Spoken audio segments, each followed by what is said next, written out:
안녕하세요. 어, 오래간만에 마이크 앞에 섰습니다. 오늘은 72번 지수성의 직권심리관에서 보도록 하겠습니다. 문제를 전체적으로 보시죠. 직권심리관은 설명을 옳지 않은 건 그럼 지수성의 직권심리에 관한 거죠. 심리 방식에 관한 거죠. 여러분 형사소송법 책, 아니 행정소송법 책 보시면 심리 원칙, 뭐 심리 방식 이렇게 해서 나오죠.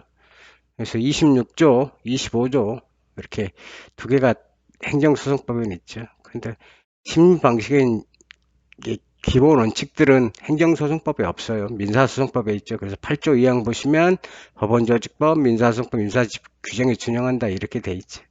그 다음에 행정소송법에 특별한 규정이 있는 경우를 제하고는 이 법에 정한다 그러죠. 특별한 규정이 있죠? 없죠. 그러니까 특별한 다른 법률에 특별한 규정이 있는 경우가 아니죠. 이 법에 가니까 이 법에는 26조, 25조가 있어요. 25조는 문서조출 명령이니까. 그러면 심리 원칙은 어떻게 되냐? 그러면 2항으로 간다는 거죠. 그러면 민사소송법 보려는 거죠. 변론주의, 당사자주의, 처분권주의를 채택하고 있자는 거죠. 물론 여기 말고 뭐가 있어요? 구두변론주의, 그죠? 뭐 여러 가지 공개재판의 원칙 뭐 이런 거 있는데 중요한 건 요거죠. 요거. 변론주의, 다음에 된 게 처분권주의, 당사자주의 이렇게 되는 거지. 그죠? 원래 이제 당사자주의하고 직권주의가 먼저 있죠.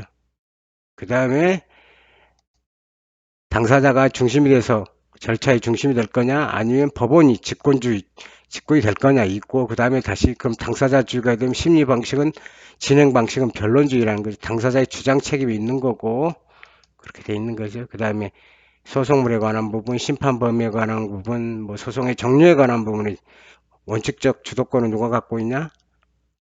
원고가 갖고 있다는 거죠. 당사자들이 갖고 있다는 거예요. 나중에 원칙에서 한번 나오게 되면 다 정리를 해드리겠습니다. 그래서 특히 이제 변론주의에 관한 게 제일 중요하죠. 그럼 여러분들 변론주의는 사실 증거 자료에 관한 거, 사실 자료 증거에 관한 제출 책임이나 입증 책임은 누가 갖고 있다? 변론을 통해서 밝혀야 할 원고가 갖고 있다. 즉, 원피고가 갖고 있다는 거죠. 그런 내용이 들어있고 행정소송법 갔더니 26조가 있다는 거죠. 그래서 이걸 행정소송법 입장에 얘기하면 26조의 법적 성격이 뭐냐? 쉽게 해서 직권 탐지주의냐? 아니면 변론주의냐? 아니면 두 개의 절충형인 변론주의 완화형이냐? 이렇게 돼 있죠. 그래서 우리 대법원 판례는 뭘 하고 있어요? 예외로 인정 변론주의지만 원칙은 당사주의 변론주의지만 거기에 대한 일정한 보완, 예외 규정이 붙어 있다 이렇게 얘기하고 있는 거죠. 이 판례들 한번 쭉 보시면 대체적으로 정리되실 거예요. 객관적 시험 문제를 풀 때는 큰 문제가 없을 거예요. 제가 다 정리를 했어요. 필요한 부분들 많아요, 판례들은.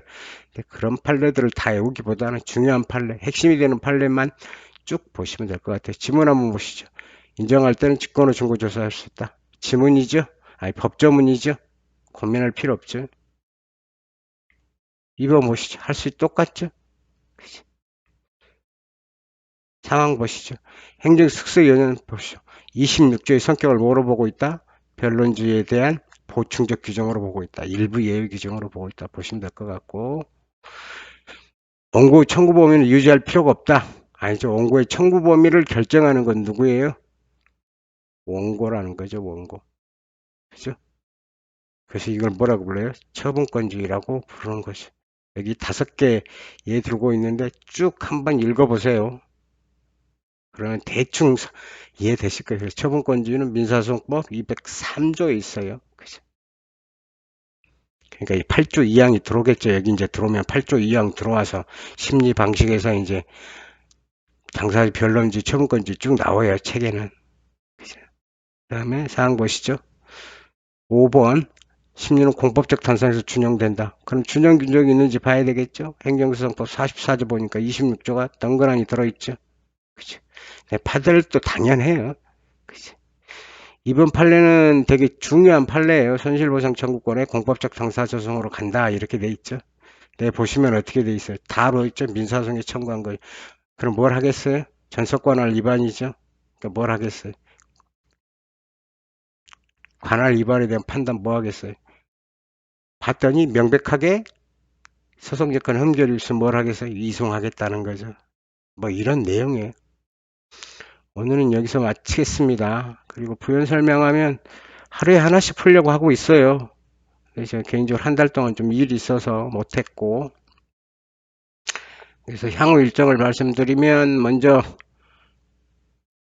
2020년 거 풀려고 하고 있어요. 그래서 행정소송법을 전체적으로 다루는 세무사법 보고 그 다음에 9급 볼 거예요. 9급, 9급. 그 다음에 7급. 그 다음에 이제 2021년으로 넘어와서 또 행정소송법 9급, 7급 미순으로 풀 거예요. 그리고 혹시 그 외에 기출문제에 대해서 궁금하거나 뭐 보실 뭐 질문하시고 싶은 거는 있으면 댓글로 달아놓으세요. 그럼 제가 찾아서 풀어볼게요. 다 설명 다 일률적으로 풀어볼 수는 없고 질문 있는 사항에 대해서는 풀어보도록 하겠습니다. 그리고 이론적 강의는 계속 안 하려고 해요. 왜냐하면 행정법이 여러분들 알다시피 책이 너무 많아요. 뭐 여러분들 보시면 한 두 권 정도 보시면 될걸요. 뭐 강사님들 책도 다 거의 제가 보지는 않아요. 강사님 책은 사지도 않고 보지도 않아요. 교수님 책들은 가끔 사요. 제 돈 주고 사요. 왜냐면 혹시 후배들이 보내주는 것도 있긴 한데 제가 필요한 것들을 사고 주로 독일 책하고 일본 책만 봅니다. 근데 지금 뭐 상황이 좀 이래서 아직은 책에 있는 걸 제가 장소를 옮겨서 가지고 있지는 않아서 구체적으로 보고 있지는 않는데 논문으로 갖고 있는 것도 몇 권, PDF로 갖고 있는 게 너무 많기 때문에 그거 정도 보고요. 왜냐하면 한국 책에 해결을 못 해주는 부분들이 많거든요.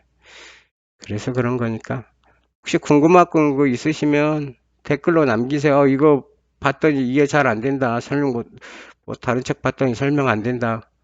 혹시 뭐 교수님 책이나 다른 부분 책에 궁금한 게 있으시면 그 카피해서 PDF로 찍어서 사진 찍어서 보내주세요. 왜냐하면 뭐가 문제되는지를 원문을 봐야 알기 때문에 그냥 질문으로 하시면 저도 답이 없어요. 왜냐하면 교수님이 어떤 걸 어떤 의도로 이렇게 썼는지를 제가 볼 수 있어야 하기 때문에 그렇습니다. 오늘은 여기서 마치겠습니다. 게으르지 않고 하루에 하나씩 해볼 생각입니다. 빨리 이빨 행정소송법을 건너가야 되는데 이게 40문제나 되다 보니까 기네요. 오늘은 여기서 마치겠습니다.